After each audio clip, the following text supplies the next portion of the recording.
is all about the dollar green. So yeah, Dollar Green. the dollar And green. that's the money glow right there. That's the money glow. So That's a good money listen, glove. uh, I've really enjoyed Financial Fridays. Me and Mark was talking about it today. We was riding together, and we was hungry and we was scared to go get something to eat. He was like, okay, that Financial Friday kicked in, and then we said we wasn't gonna go get nothing to eat, but then I ended up going anyway. But you know, it's working though. It's working. You know, and that's the important thing, right? That is Yeah, actually working. And I'm looking to try to be more aggressive with what happens with the money. yeah, The money that I am saving. Because we have saved a lot of money since we've been starting, and so being able to get to a place where we can actually see the money that we're saving. You know what I mean? yeah, Having that account of wherever it goes, no matter how big or small it is. You know what I'm saying? Because yeah, we're starting to see savings, and now we coupon mining it, and so Financial Friday has fulfilled its purpose. yes. Because I have a different mindset about things. Now, the one thing I didn't appreciate, and I kind of wish that you know I would have pulled the trigger before Financial Friday is, I wanted to, upgrade my vehicle, you know.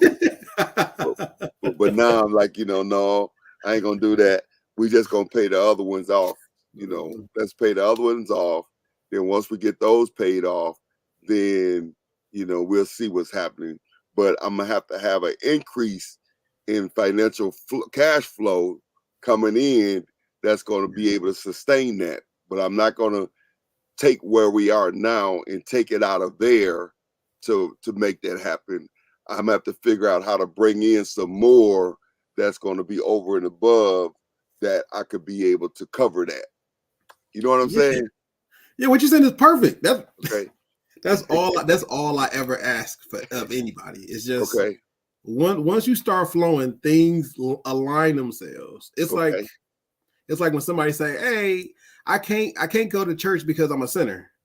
Okay. Well, I'm not asking you to get saved. I'm not asking you to clean yourself up to get saved. I'm telling you, believe that you are saved and Hmm. let God clean you up along the way. That's right. That's It's the right. same thing Financial Fridays. I'm not Yeah. asking people to be a millionaire minded and then become financially stable. Hmm. I'm telling them if your mind if your mind is financially stable, you can hit the billionaire mindset. You can hit that number. Okay. So Yeah. yeah, it's the same thing. But it does And start. It starts with your your daily choices, right? yeah, Being conscious or mindful of how you spend your money, where you put your money. It starts with being conscious of that and being proactive when it comes to things that you desire, or need. That you don't make everything an emergency. That you're looking down the line. You're being proactive. You're looking for the best deal. You're looking to see if there's some discounts or something out there, but you're not just going here everybody just passing it out. You know what I mean? yes, yes, Yeah. So it starts there. When it comes to financial freedom, because that's what we're after, right? We want financial freedom. You yeah, know, and financial freedom gives you options to do other things, right? tons of other things. Yeah, Yeah, because it is one thing to You know, I don't know if that was you or did I hear that in the workshop, as far as your money dictating where you can go. yeah, You know, and so I don't want my money to dictate where I could go. I want to go where I want to go. yeah, And have the financial freedom to do such.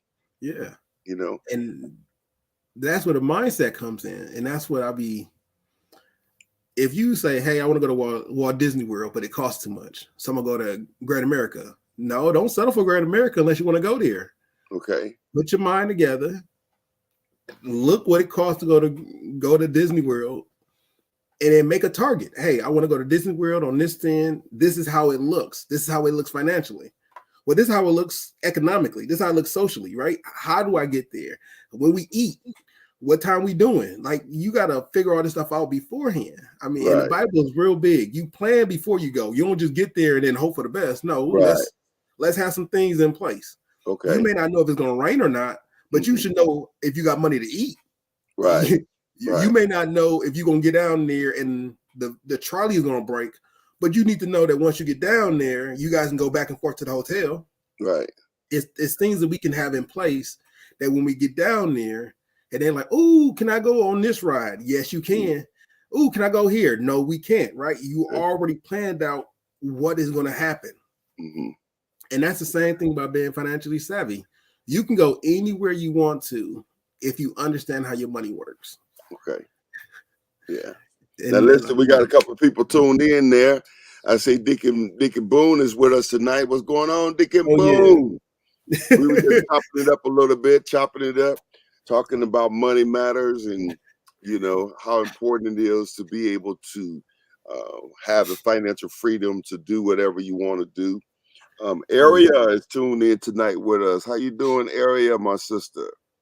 Yeah, and so being able to get to a place where we understand the importance of planning and the importance of being conscious of money coming in and money going out, and, you know, disciplining ourselves so that we can, you know, I like the way my friend said, he said, got to stack that paper, you know. I'm doing good. Deacon Boone said, how you doing? I'm doing good. How you doing, James? I can't complain right now, but give me before the call, and I was. You say you can't complain right now. What you plan on complaining later? Me and God got some words for each other. Me and God gonna have some words.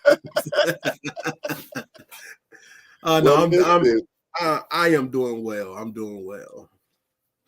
Awesome. Well, listen, welcome to another Financial Friday.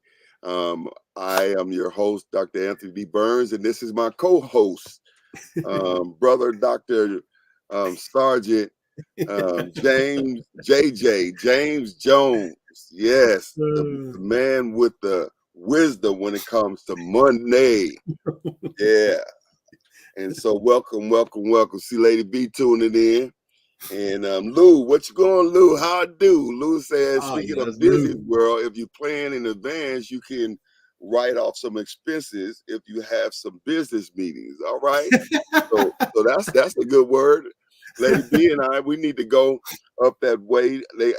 We have a free, well, it ain't free, but it's a prepaid hotel stay in Orlando.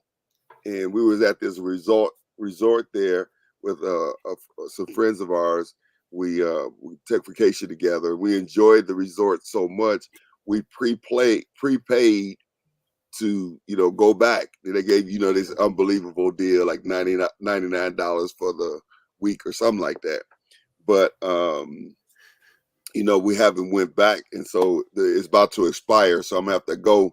So that'll be a good deal that we go, and then we'll have some business meetings while we're there. Well, listen, let's go ahead and get going for tonight. And Lou say he's good. Lady B says she found us. And so let's go ahead and get started with our lesson tonight. First of all, we had an awesome time in our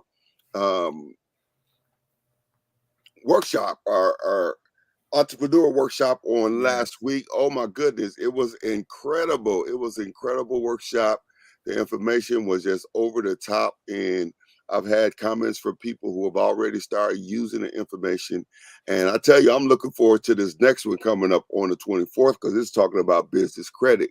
And so we're going to be looking at some practical ways that you can begin to build business credit, so that, you know, a lot of times what people do, if they're not careful, if they commingle their funds, you know, you're financing your business venture, out of your personal finances or your family finances.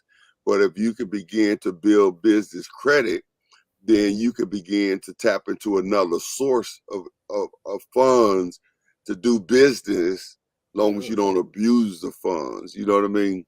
What's going on, Minister Rodney? Rodney Piper's tuned in to us this evening. Good to see you, my brother. I miss you Sunday, but it's good to see you. So this week is going to be an incredible week.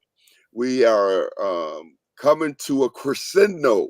I just thought I'd put that out there. Our 90 days challenge ends on tomorrow. Yes. And we're starting a new series on Sunday called Above Only. Above Only. And you don't want to miss this series. I'm targeting 5 weeks, and then we're going to begin to deal with culture. But Above Only, I'm really excited about that.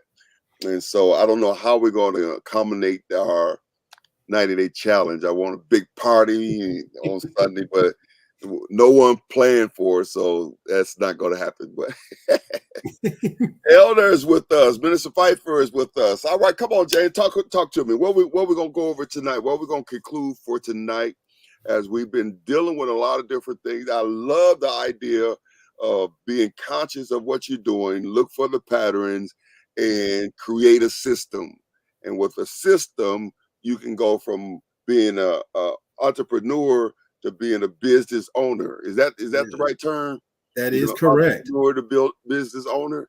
And so I've been seeing that even with the church, and systems are so important, not just to continue to do things without being conscious of what you do and looking for the patterns and creating systems so that you can take your that doesn't take your business to the next level. That take you to the next level. Yes, it does. Right? So tell us where we at now, as we look forward to concluding that whole journey. But that's going to impact me forever. Be mindful of what you're doing, look for the patterns, and create systems. Yes. So we're gonna put a big old stomp into transitioning from an entrepreneur to a business owner. So I'm going to put a really good stomp on that to make sure that we all have a good understanding of what it is and how it works. And then I'm going to move on into what it is to being an investor.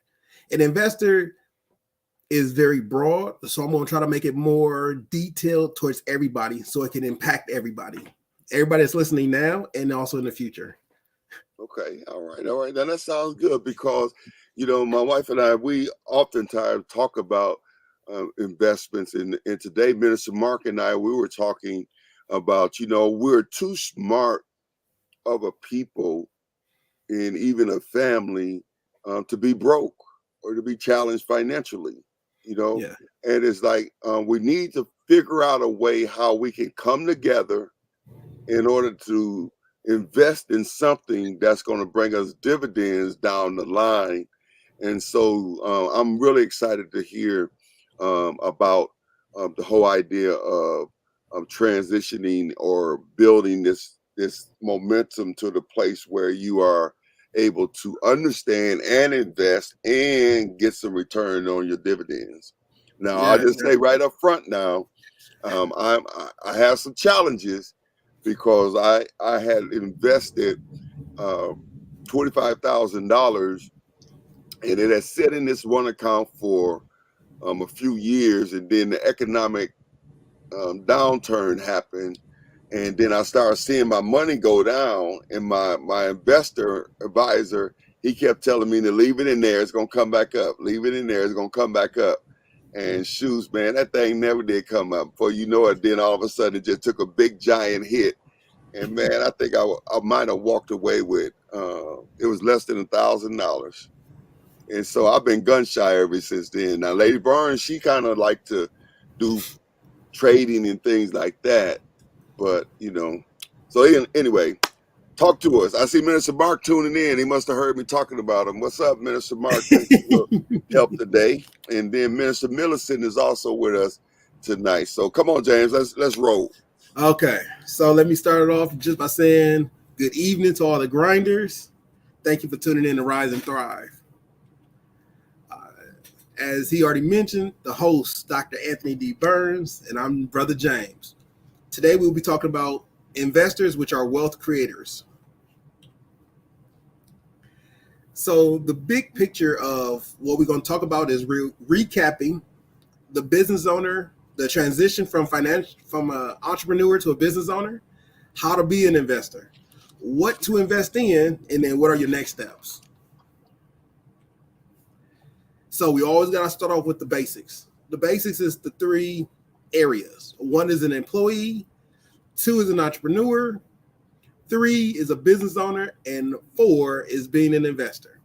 So when we talk about being an investor, know that you are at the limit of what you can do as an investor. That's where your money is working for you and not you're working for your money.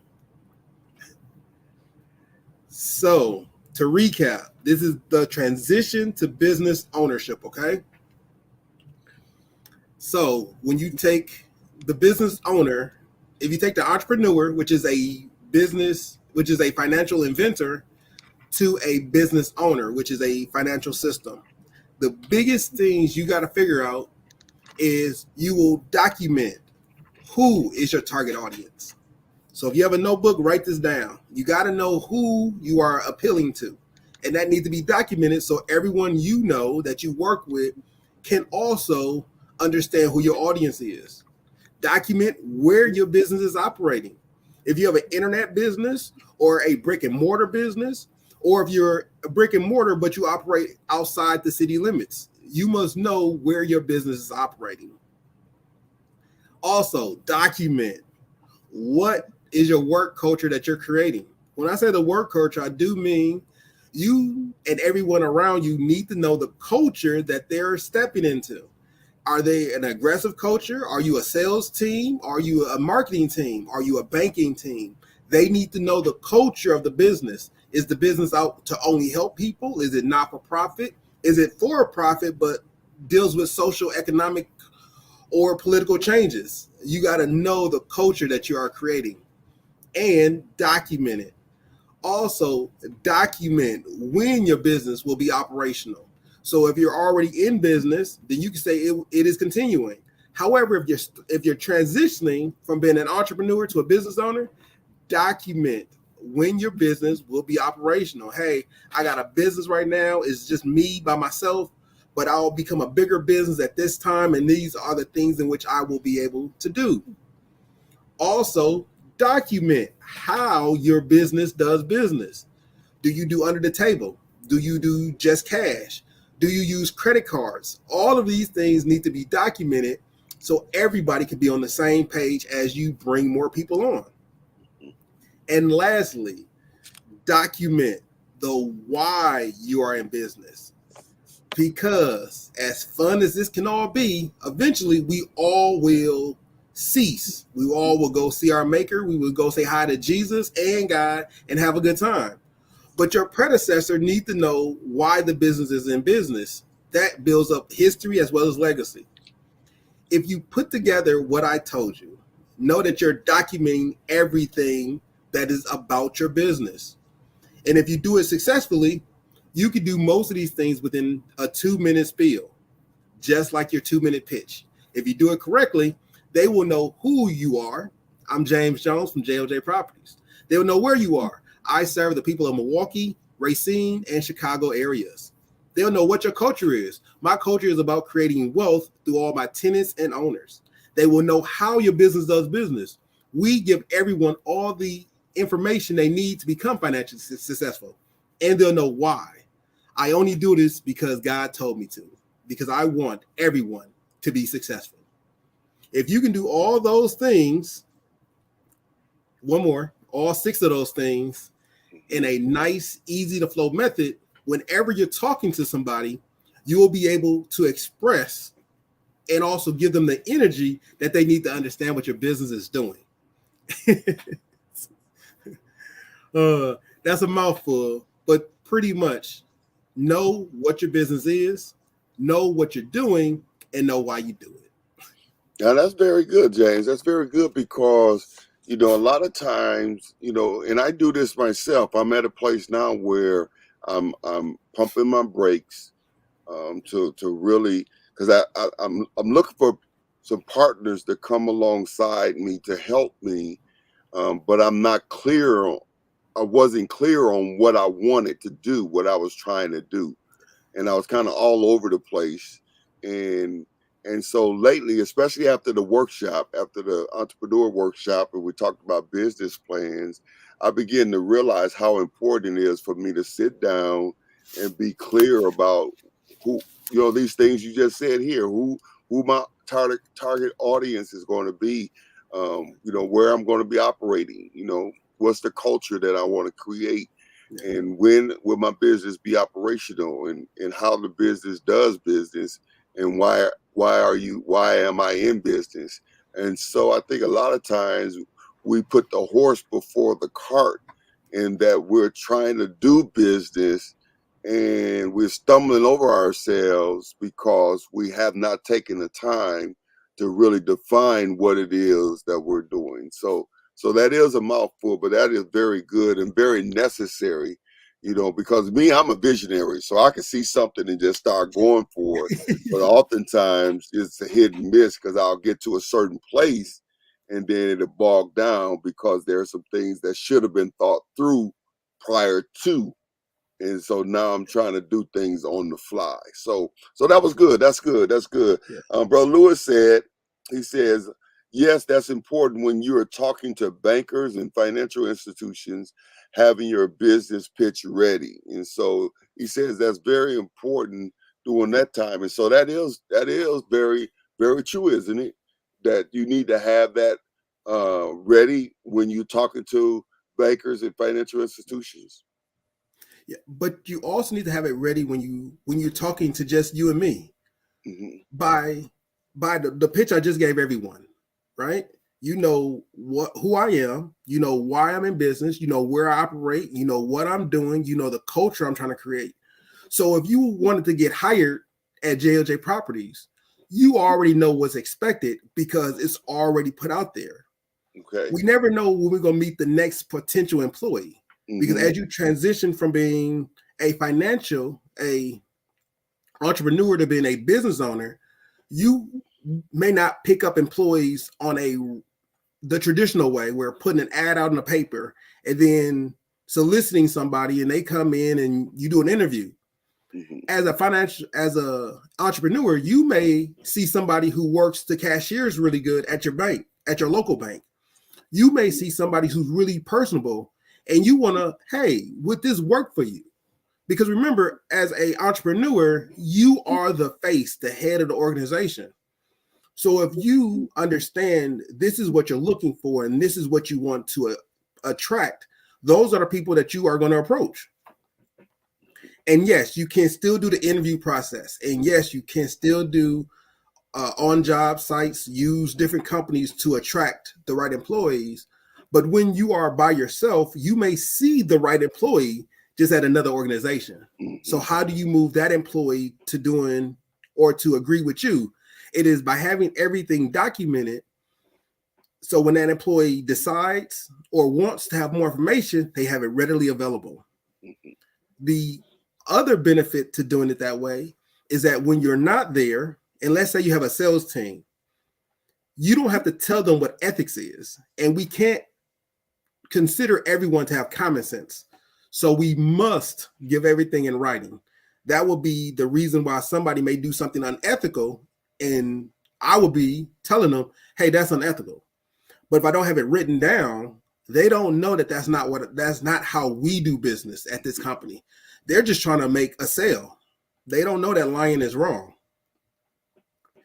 If you document it and say, these are the things that we do, these are the things that we don't do, then they have a clear indicator to say, what I'm about to do is wrong, and I will be reprimanded for it, whether they get the sell or not. Okay. That's why we document. Just in the slide that we have in front of us, you say document, 6 times, you know, and so documentation is very important, right? Yes. It's very important. And again, I had those challenges even pastoring the church because, you know, I don't have challenges with people doing things that's unethical, but I do have challenges with people doing things in ways that I don't approve. You know, it may be the way they do it, but it's not the way I want it done. And then the challenge is there's no document, to hold them accountable to.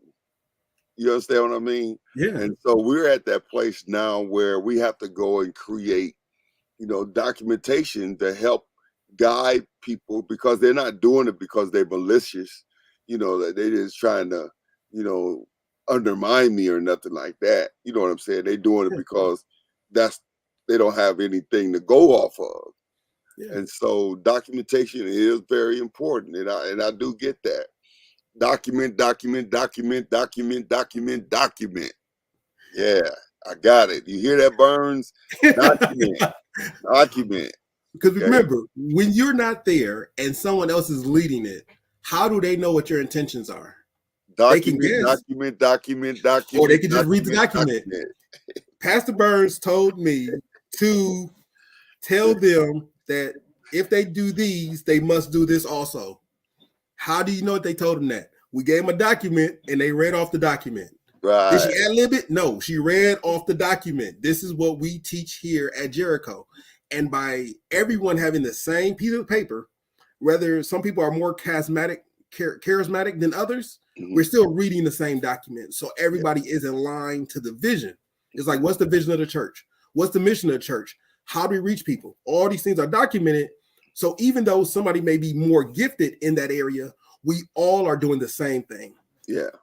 Yeah. And I think that, that's important even in our personal lives as well, because a lot of times we take people for granted. You know what I mean? And a lot of times we think they should know, and they don't. And one of the things you said, Minister Simone says a lot. She says common sense is not common. Yeah. And so a lot of times we think people should know certain things, but they don't. And even when you go to the different places to do business, or when you look at what your own business is, when we don't have that document, we really kind of shoot off of the hip. You know what I mean? Yeah. We got ad lib, when somebody asks us those questions. And so being able to have that,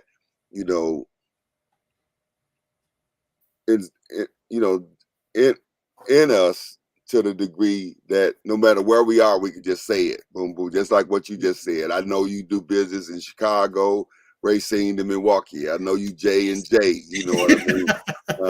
I know you do it because God told you to do it, And so, I heard that and that like, okay, I got that. Okay. So, all right, let's see what they saying out there. All right.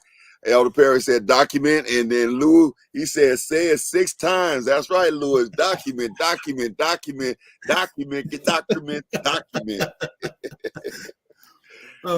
right, Mr. J, let's keep on Cadillacing. Okay. Now remember, a document is also a contract too. So that's why we have contracts out here. So Okay. no one is blindsided. Now, one of the bigger things about being an entrepreneur to being a business owner is stabilization. So as an entrepreneur, you're more risky. You're going out there, you're making all these deals happen. As a business owner, you're stabilizing the funding that's coming in. That means you now have an idea or a good plan on how my funds are coming in.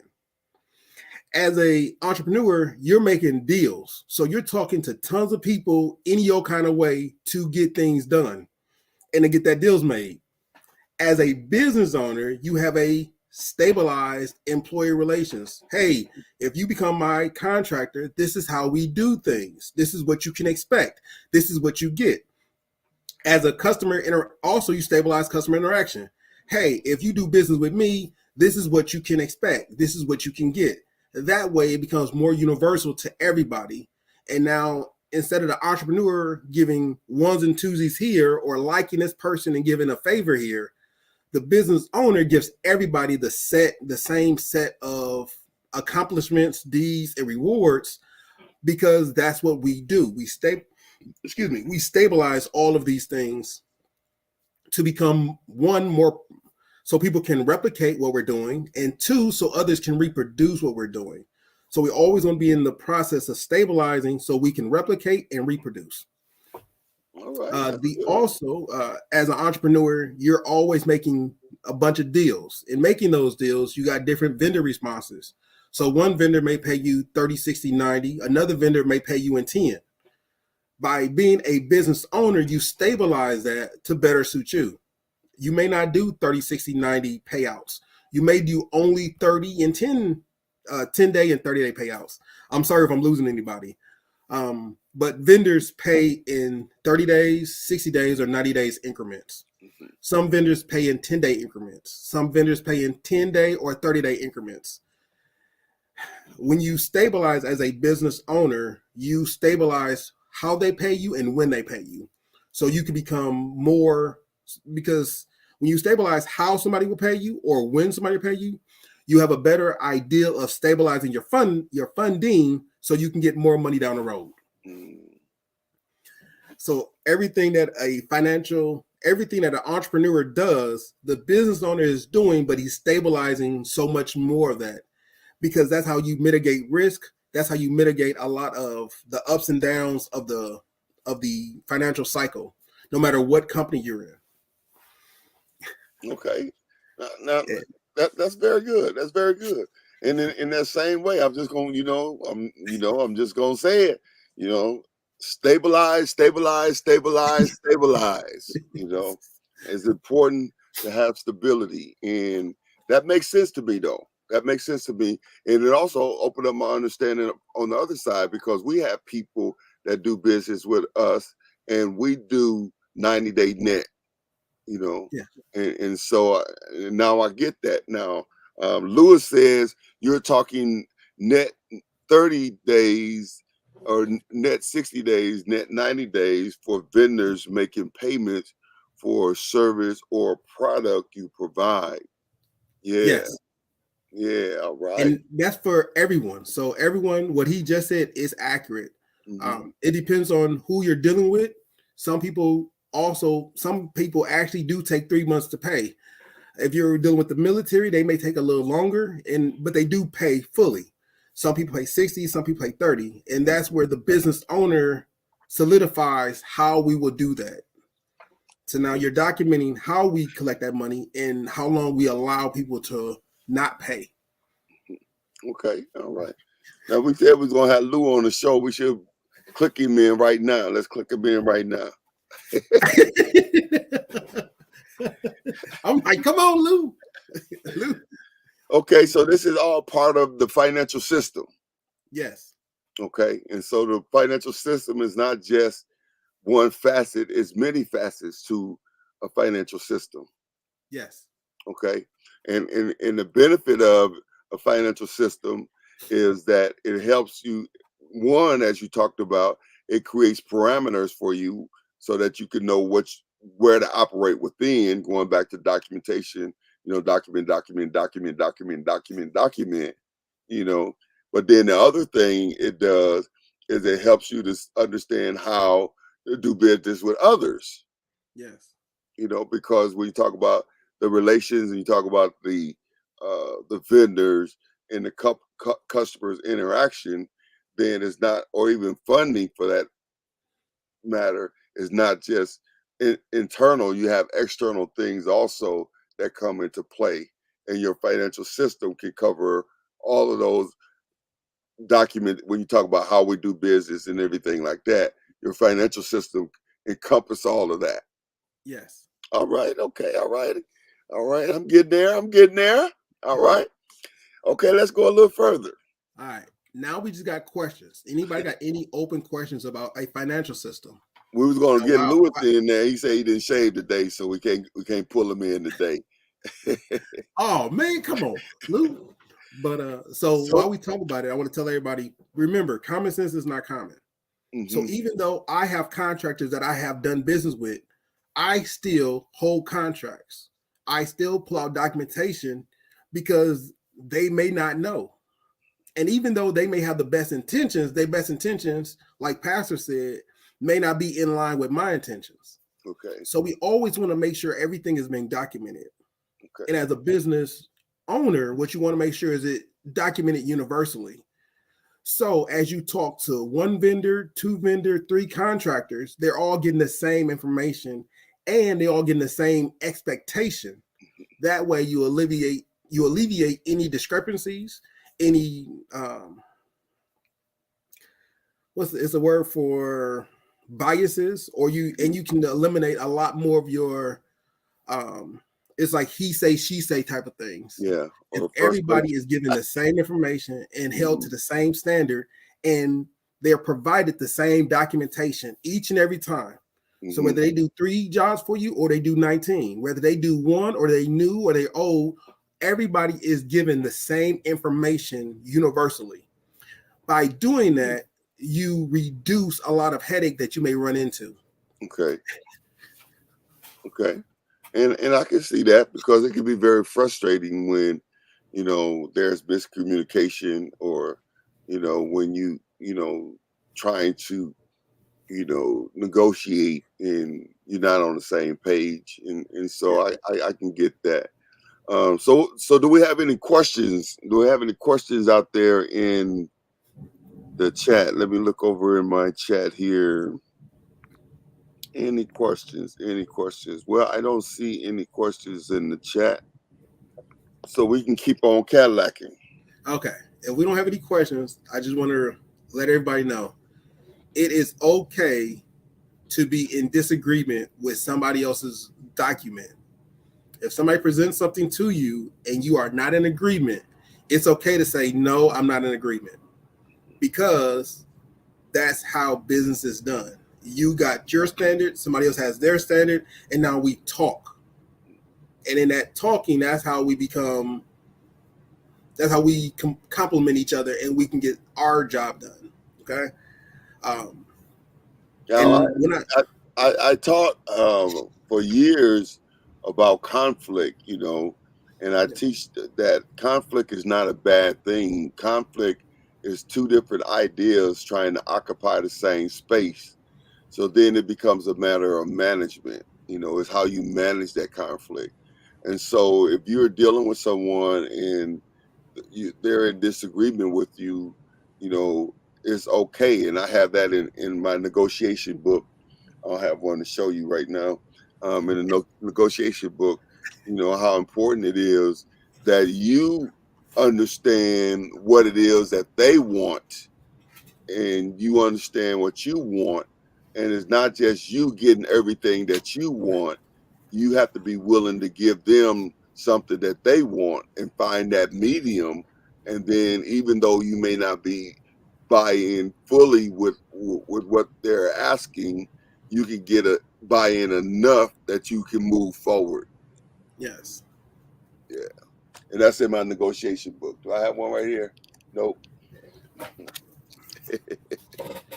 There you go. There you go. There you go. Yes. Yes. Okay. Well, let's keep on going. I knew I had to close by. I'm like, I know I had this book. I know I got the book. I'll be reading it. That's a good book. Now to get back to investors. So investors are typically wealth creators. So we're going to talk about investment as being a wealth creation. Okay. So the first question somebody came up with was how to be an investor. So let me just tell you, the definition for an investor is a person or organization that puts money into financial plans, property, etc., with the expectation of achieving a profit. Now, I want to make sure we focus on the word expectation. Okay. It doesn't mean you will get one. It means you're putting them in the right vehicle that you're expecting to receive a profit. So if you don't receive a profit, that just means you might have put it inside a bad vehicle. You laughing at me? You're still an investor. So one thing that came up is who could be an investor? Well, anybody can. Anybody at any point in time can be an investor. And the good part is I'll go over what you can invest in, but you can invest in almost anything. Anything you think about, you can invest in. Almost. And then there's multiple ways to invest. So you can be an investor in commodities, investor in boats. You can invest in collectibles like Michael Jordan shoes or famous artworks. Even though, on a side note, I just saw the news where somebody spent $8 million on some Jordan shoes. There's a couple different pair of Jordan shoes. I think there was ones that he wore in the game or something. But when you say collectibles, I thought about that $8 million. You know, they must have a whole lot of money to be able to spend $8 million on some. If I had $8 million to spend on a shoe, trust me, I'll be okay. You want a shoe? How much it cost? $10 million. I get that yesterday. I'll just put it in the back. I'll wear those tomorrow. I mean, that's a lot of money to be able to spend on a shoe. Yeah. However, I can almost guarantee it when a person who was like, I don't know what I'm gonna eat tomorrow. It probably was a person who was financially well off, and a shoe does not mean anything. That shoe, he probably got 10 pairs of that same shoe in his closet, and that's the one that he wore, Michael Jordan wore, and he was like, I like that one. So if you have it, and you have it to do it, do what you feel comfortable doing. Yeah. So, Dickie Boone said he must have saw that same news report. He said the shoes from all 6 of his championships. Oh. So I got that. Tell that man I give him $8 million in one.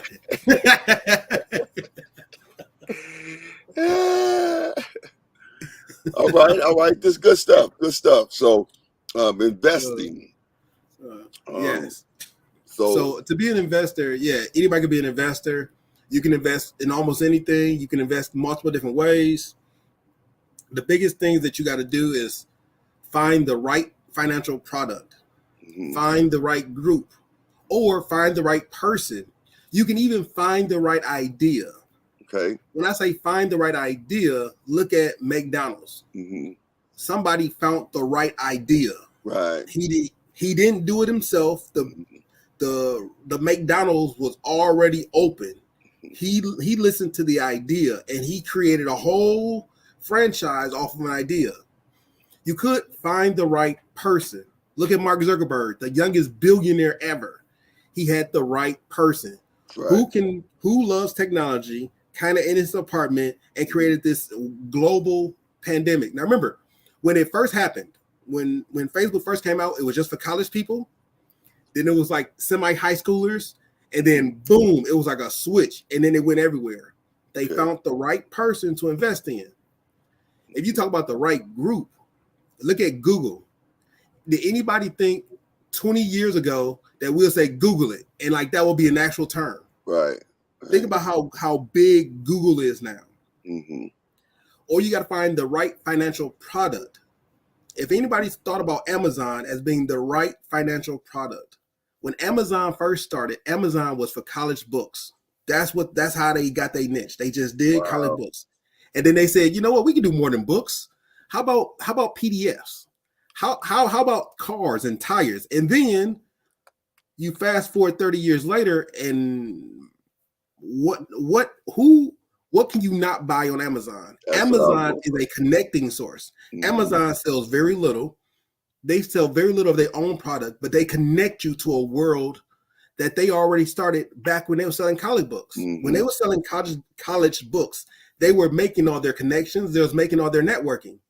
When they got that solidified in how they was going to do it, just how they was going to do it, then they branched off.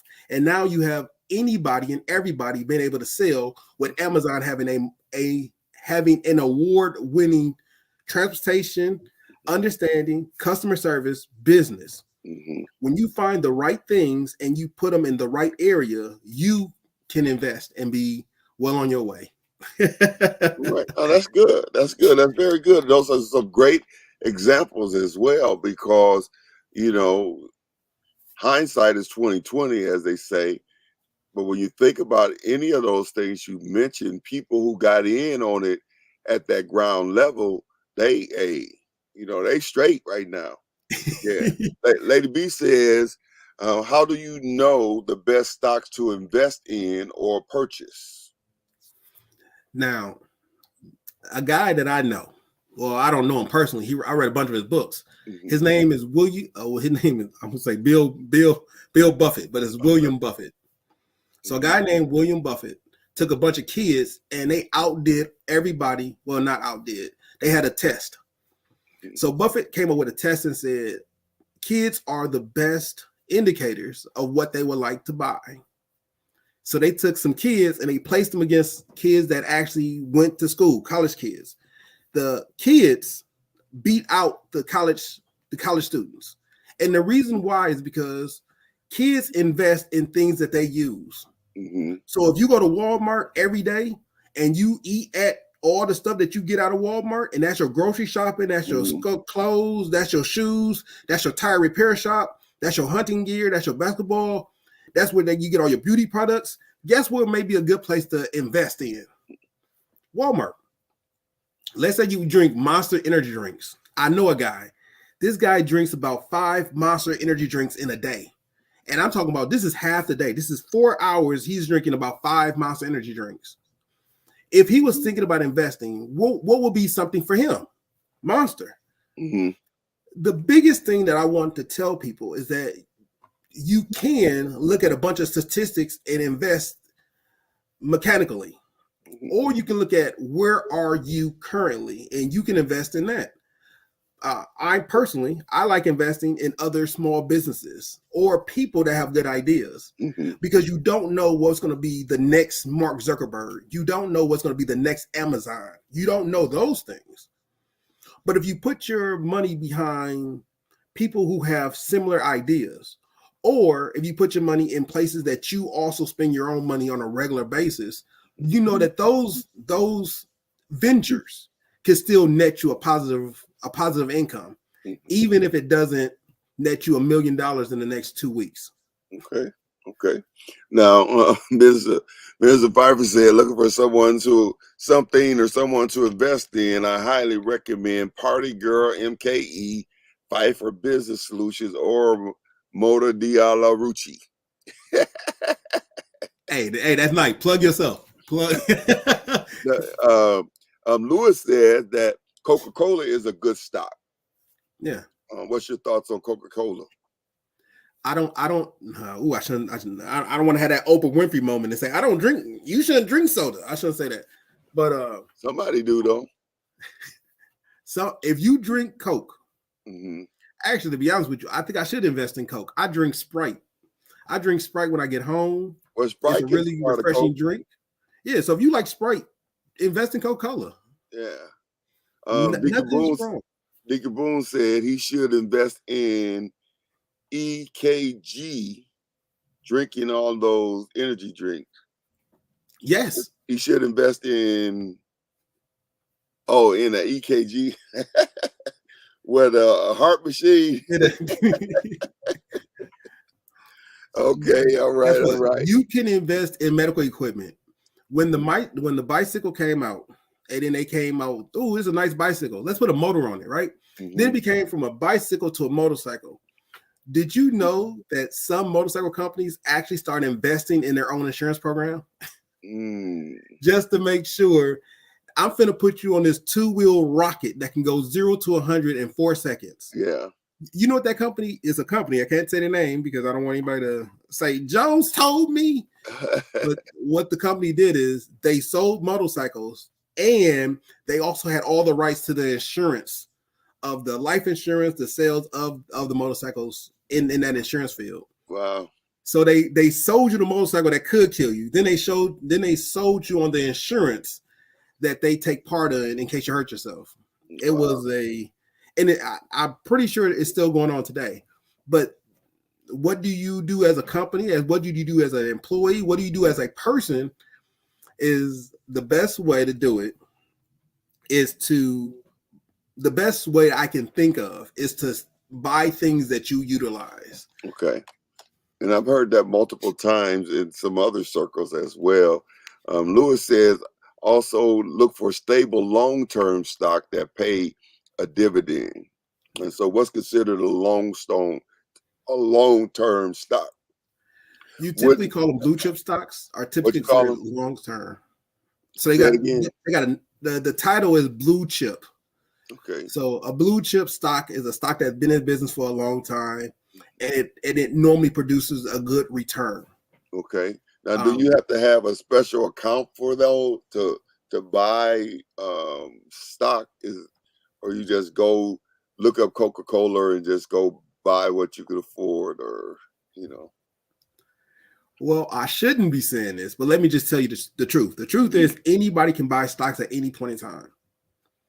Now, Okay. there's certain apps, there's certain programs that you can buy, right? Tons. There's also different organizations that you can utilize to buy stuff. So, like, we're not trying to say these names, but there are some financial institutions that are out there that you can utilize those financial institutions to actually buy stock.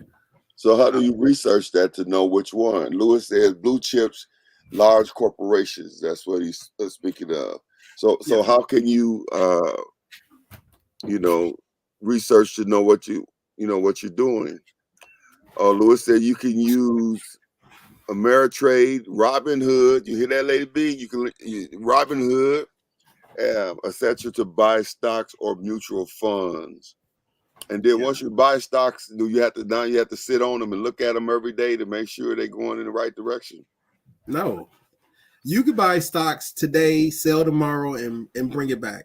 You can do whatever you want with the stock. So when I buy my stocks, how often do I, it ain't a set it and forget it, is it? I buy it and then I just walk away. I don't advise doing that on stocks, but some people have done that. So I'm saying, how do you watch your stocks? So you go buy your stocks, then should you look at them every day, or what do you do? It depends on how into the market you would like to be. Like the ones in which he showed you, like Ameritrade and Robinhood, you can easily go in every single minute and make changes. Okay. Now I don't know about Ameritrade. The company that I use, they don't charge fees. So okay. It's actually right here in Milwaukee. So you can go right there and they come up with a magazine and everything. So under legal obligations not to say nothing? No. It's Charles Schwab. So I've been with them for about like years. I can't tell you when I first started. When I first got an account with them, they have a system that you set up, and then you go online. They put you right over into the stocks, and you can make your changes there without any problems. Well, see, I was with Morgan Stanley, and that's where I lost all that money. No, I just didn't want anybody to be like, I went to Charles Schwab and they told me that I couldn't get an account. I'm like, I don't know what to tell you. I know that Charles Schwab. Yeah, I mean, things happen like that all the time. I mean, we can't help that, but it's still for those who can. It's always something somewhere, depending on the different conditions of a person, whether it's financial, whether it's credit or whatever. So, we can't do nothing with that. Lewis said it could be set and forget depending on your financial plan: conservative, income growth, aggressive. All right. So now, he's not talking about necessarily. Remember, stocks is like you're putting inside one single entity. So I'll talk more about that as we get on. All right. Minister Pfeiffer says, I agree. We have stock in companies we use regularly, like Starbucks, Visa, DoorDash, Amazon for starters. You can even purchase stock using Cash App, Acorn is it? Robinhood and Mobley. Now I did purchase a couple of different stocks through my Cash App, and I got some Apple stock, but they don't do nothing. I don't know if I ain't got enough stock, but it go up, small, and come down, go up. Yeah. And you know. See, All I'm a right, let's keep Walmart guy on. myself. You say what? I'm a Walmart guy myself. Okay. Whenever the economy tanks, look at Walmart. They always go up. Okay.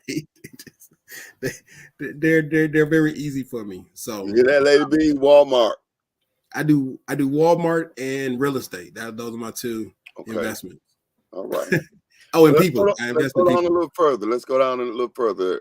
Oh, wait a minute. We got another question. It says, so the stocks I purchased, I gained $223 from Amazon and only $38 with Google. Why such a low dividend from Google? I'm not. I wouldn't be able to answer that question. It could be because you're reinvesting some of it, or they just didn't have a good week or month, depending on their dividends. Okay. And we'll talk later. Yeah. So let me explain. Like when you get dividends, it's over the course of time. So if you start at $23 and you go up to $30 and then you go down to 26 and then you go back up to 50 and then you close out your dividend week at 24, the difference from 23 to 24 is only $1. Okay. So even though you did all that spiking, you ended at the $1 more. So it's not like you getting a whole lot out of that. Okay. But that's how stocks work. That's just all right. All right. Well, let's keep on Cadillac. And she coming for me now. She said that I should invest in Amazon because she know I'd spend a lot of money with Amazon. And Mr. Mark says his Amazon don't do anything. It just sits there. So Lady B, she got something going on there. Lewis said depends on the dividend yield percentage and how much you have invested in Google and Amazon. So he says, Lady B, it depends on the dividend yield percentage and how much you have invested in Google and Amazon. All right. We got some investors out there. Yeah. All right. So we talk about wealth creator. Yes. That's gonna be my new shirt. It's gonna say wealth creator. All right.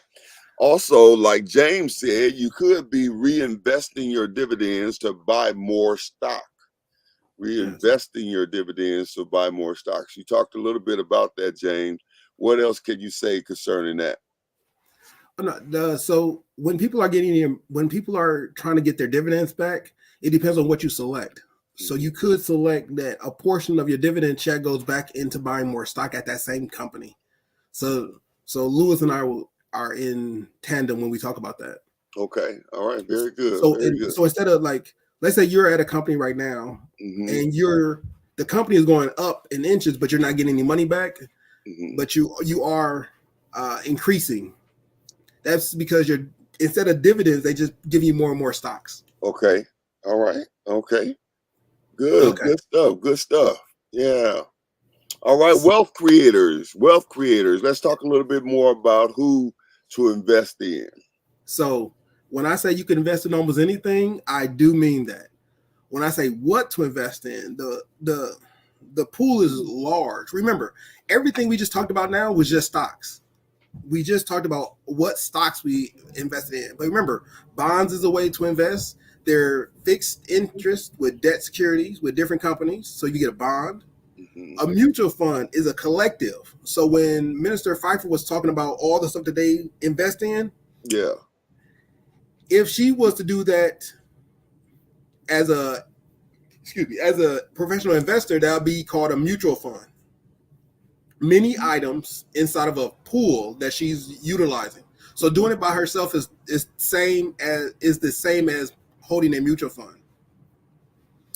Now, this is really big for me. Education and personal development. This is you investing in another person. So let's say if a person was to come from overseas or like a member of a community. This is often true when you have a big family, but they want to send one of the siblings want to go to college. So the family pulls their money together and they send the member off to college or the best one off to college. That is, what are you investing in? I'm investing in this one person to go to college, to pull all their resources, and then they come back with more education. You often see this in some African countries when they send their son or daughter over here to go to college. They're pulling their resources to send somebody here so that person is the investable product. That person graduates from college, goes back home, and then shares that wisdom with the community that they came from. Mm-hmm. The one I like the most is real estate. I don't know how I became in the middle, but it's real estate. Real estate is something that I invest heavily in. I think real estate, I think owning land is a lot more easier to maintain and to hold, but anybody can invest in anything. I like real estate. Underneath that is the second thing that I do believe that we should be investing in is commodities.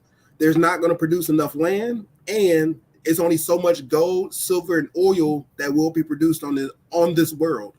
So I do invest in gold and silver as well. So now, when you talk about gold and silver, you know, how do you invest in that? You talk about coins, jewelry. You talking about bricks of gold or silver, or you know? If I could afford a couple bricks of gold, I probably would get it. But typically, you can buy gold coins. You can buy silver coins. I believe the year of silver coins are like 1905, and that was a pure silver coin that people buy now. Even myself. Gold is around the same year, so it's just gold coins. You get your money together, and then you buy gold coins. Have you ever seen the movie John Wick? When he opened up the suitcase and he grabbed all those gold coins, it's because gold always holds its value throughout many cities and countries. Okay. Gold has very seldomly lost value. Now, is there a certain company that you use for that? No, you can. They got it's like a little website. They got a little booklet.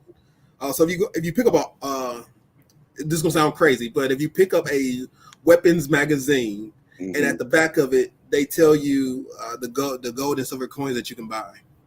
Okay. So I typically buy those. Okay. You have gold collectors.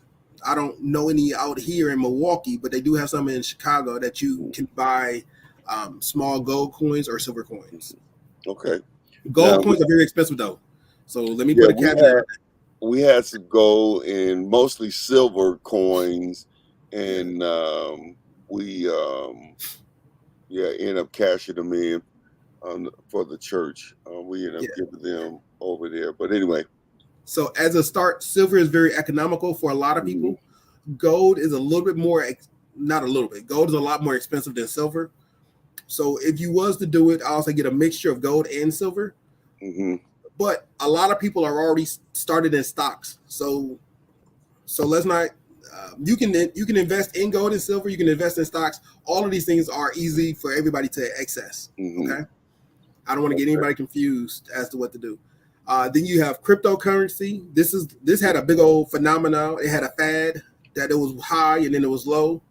It's digital currency. It's the cryptocurrency. So Bitcoin, BTC or something like that currency. So with crypto, you have to have a digital wallet, right?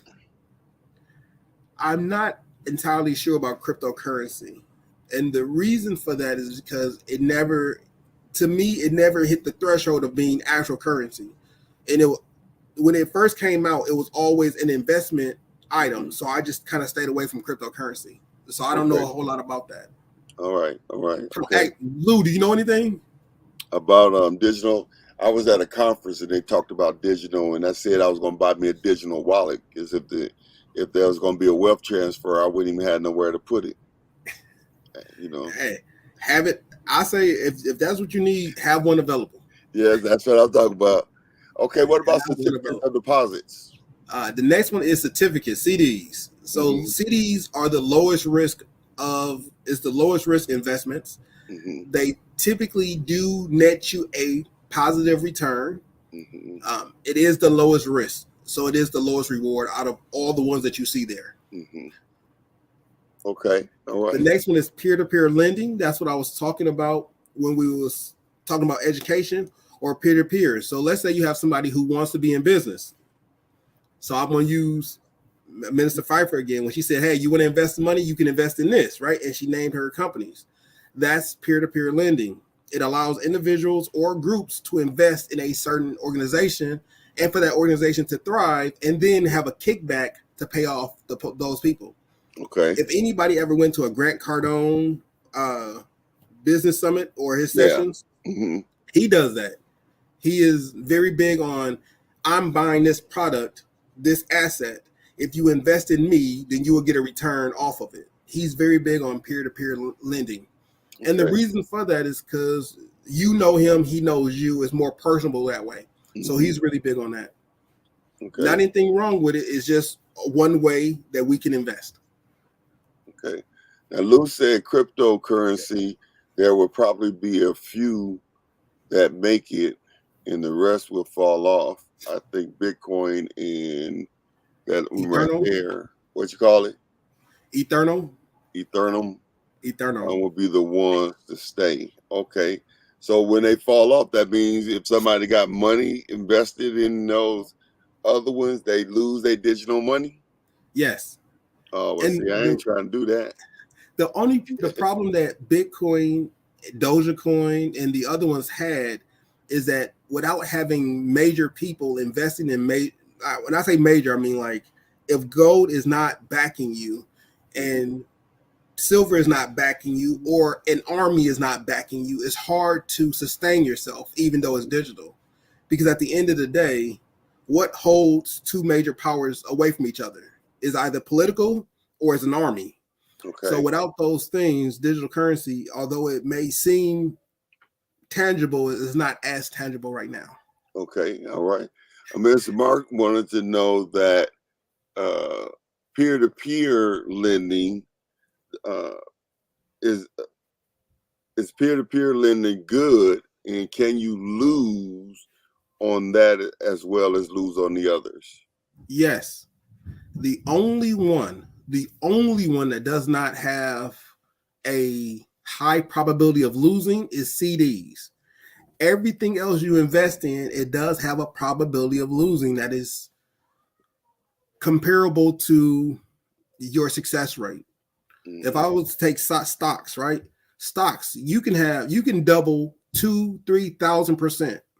You can also lose 2,000-3,000%. And peer-to-peer, crypto doesn't have a value. And when you do peer-to-peer lending, remember, you're investing in a person or their idea. It's not necessarily, you're not setting yourself up to lose or to win. But if you find somebody that is doing good and they have a product and they say, hey guys, I am doing this. If you come in here, I'm doing X, you're doing Y. We're going to build a business and I'm going to pay you out as it goes. You're doing that with the anticipation that you're going to receive a profit. You can lose. You can also win. That's why we are called investments. It's because you're taking the risk. Remember when I said the goal in this is not, it is to win.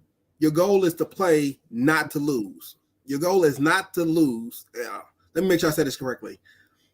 As you play the game called Investor, remember, it's a wealth creator. So it's a wealth creator for you and the person you're investing in or the thing you're investing in. So the goal of investing is you are playing to win. You are not playing not to lose. I'm saying that because if you want or find somebody to invest in, they want to win and you want to win. So you want to invest to win. They may lose. You may lose.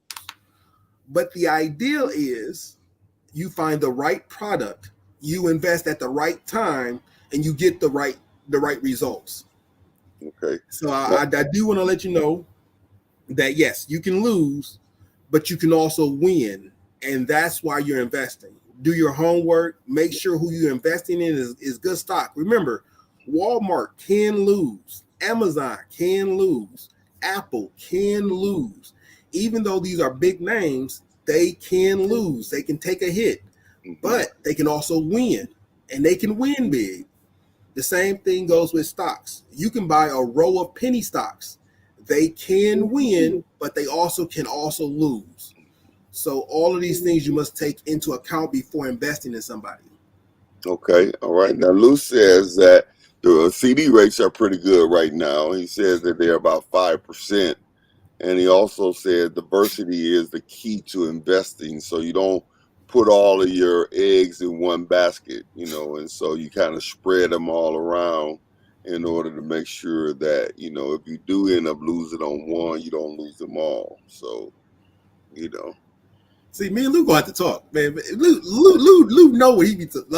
he be holding back. He be holding back. Yeah, man. If I ever get sick, Lou, I want you here. All right, we got about 10, 15 minutes left. Okay. And so let's go a little further here. It said, Okay. Lou said, what are your thoughts on gold and silver ETFs? Yes. So your 401k is what every employee does, and it's offered. Now, did you see the question there? You said what now? You see the question? Oh, okay. So gold and silver, I'm already investing in gold and silver. So the things I invest in is stocks, real estate, commodities, and peer-to-peer lending. Those are all the things in which I am utilizing. So what is exchange? What is ETFs? That's exchange traded funds. They are like mutual funds. They exchange stocks for individual stocks. They often diversify and can track various sectors. So if you go into a different sector, that's a mutual fund for that sector, apparently. Okay. All right. So if you just in electronics, then it'd be the exchange traded funds, similar to mutual funds, but they trade on stock exchanges like individual stocks. So he's asking, is it hard gold or in silver or yes? You say that's exchange. Gotcha. What is ETFs? No, I'm gonna tell. When it comes to real estate, I buy and invest in actual real estate. I do not invest in real estate notes. Some people can, but I don't invest in real estate notes. When it comes to gold and silver, I invest in actual gold and actual silver. I do not invest in gold notes or gold silver. And tell me again, what's an ETF? ETS is the exchange traded funds. Okay. So gold has a note attached to gold. Silver has a note attached to silver. Property has a note attached to property. The problem that you find, I shouldn't say the problem because some people are making money off of it or trying to make money. The problem that I see is that I don't have gold. I just have a note saying that I have gold. So I'd rather have gold personally. If you get a silver note, is a piece of paper that says you have silver. But if anything bad happens, you can exchange that note in. So I'd rather just have the silver with me. Okay. All right. So if you go to the US dollar used to be a note. It's now fiat currency, but it used to be a note. It's now what? So the US dollar used to be backed by gold. It used to be a gold note. The dollar was a gold note. It's not anymore. It's now fiat currency. So it's not backed by the dollar. It's backed by production. What? Yeah. So that's why I invest in actual gold and actual silver and actual property. So the US dollar is not backed by gold and silver anymore? You said what now? Are you saying the US dollar is not backed by gold and silver anymore? Yeah.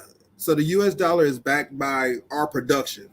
It's not backed by the gold that we have or the gold we keep up with.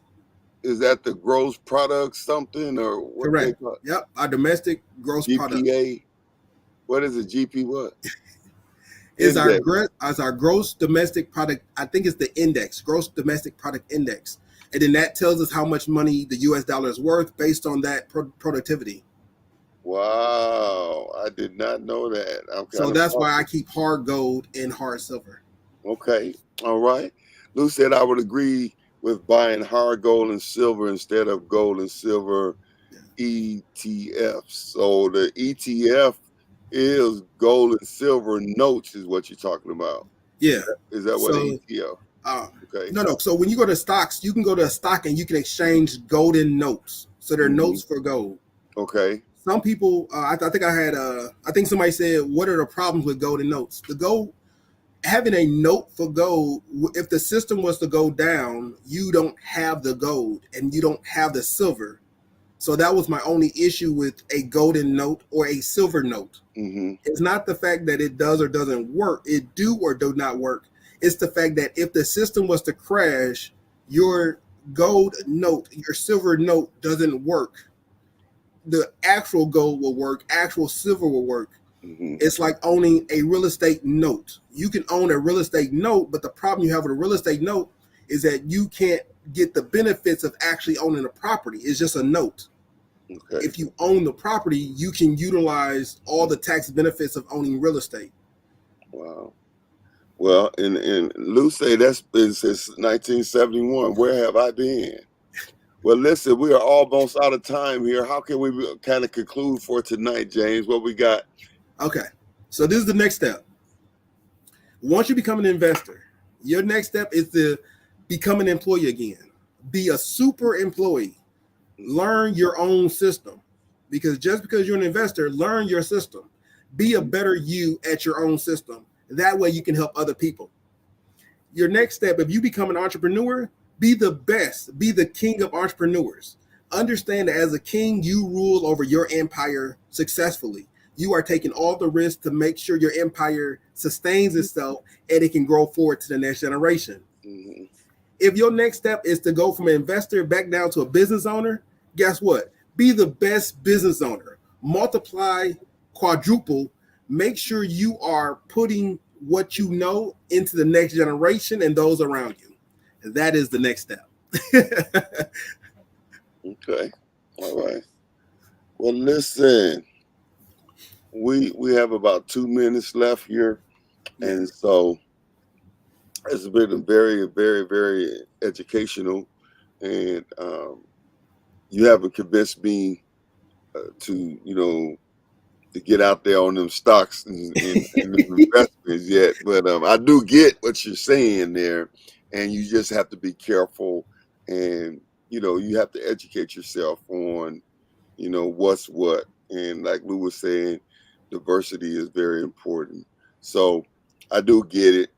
And I don't know what it is that, as far as the entry level for a person, if somebody who's listening is, they say, well, I want to get involved in investing. How do you get involved from an entry level? Entry level person, my advice to the entry level person, either get involved in something that you can see, get involved with something that you touch, or get involved with something that you use.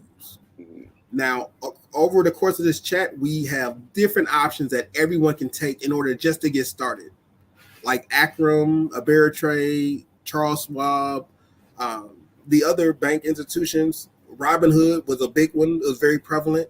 You can utilize those to get yourself started at how do I trade stocks? Can I get myself in? How do I get started? Remember, once you get started, you don't have to just use Robinhood. You could use Robinhood for one, Ameritrade for another, come back and do Charles Schwab, do Chase, and now you have multiple entities all vying to get your information and also to push you forward. Okay. But my suggestion is not to go in and say, I'm gonna make $1 million in one day. You could, but the biggest thing that everyone must realize is that wealth is a sustained thing, not something that is quick and flashing. Yeah. And that's important to know that too, because a lot of times that's the mindset. They think it's a quick type of thing, but it's not. It's one of those things that it's like growing. Growth doesn't always happen. There's growth spurts, and then it can seem like there's nothing going on. But that's it, Lou. Slow and steady, grow over time. Yeah, slow and steady, growing over time. Do what you. The pyramids was not built in a day. The ark wasn't built in a day. All right. Well, listen, we are out of time. It's been, man, these days. Somebody said years go slow, but days. No, they say days go slow, but years go fast, or something like that. Listen, we're out of time again today, and we pray you've been getting some nuggets and that you're placing those things into action into your life, and that you're making those adjustments. As we said throughout this Financial Fridays, it's little adjustments. It's little adjustments.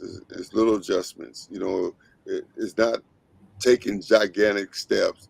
It's little adjustments. And so if you know, you learn what you learn, and then you make little adjustments. You learn what you learn, Amen. and you make little adjustments, and you just keep on doing that. And before you know it, you'll be where you never thought you would be. All right. Now, I asked Lady B to put in the chat her a link to.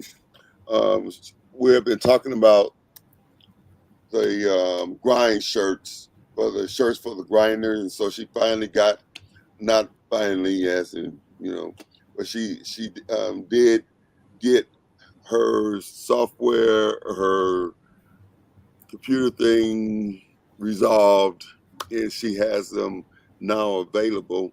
And so you could go on Now You're Talking, or no, that's NowYT.com.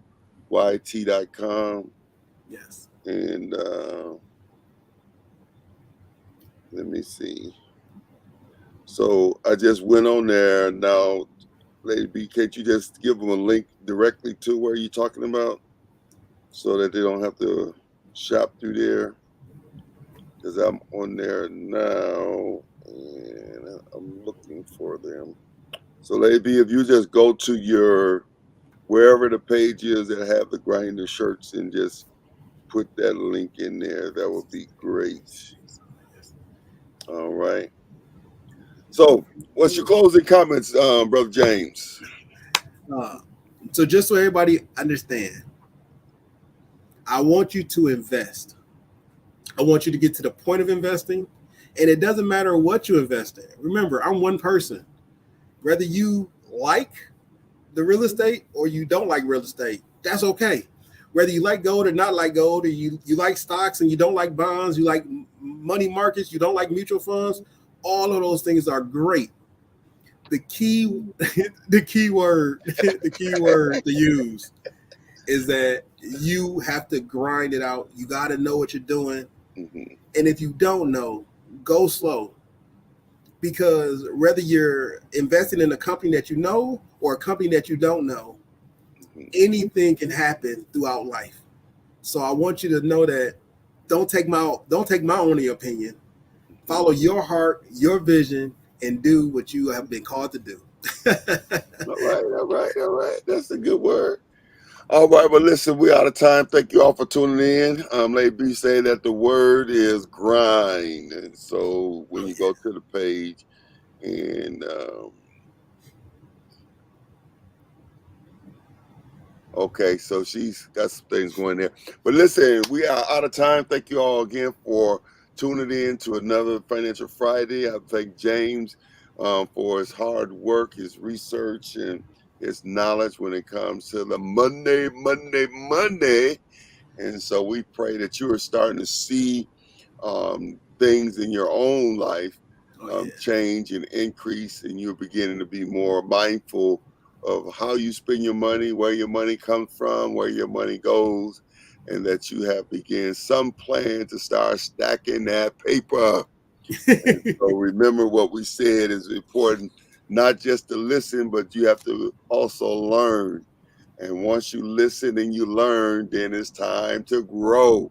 And so we pray that you will be better because you have been involved with Financial Fridays.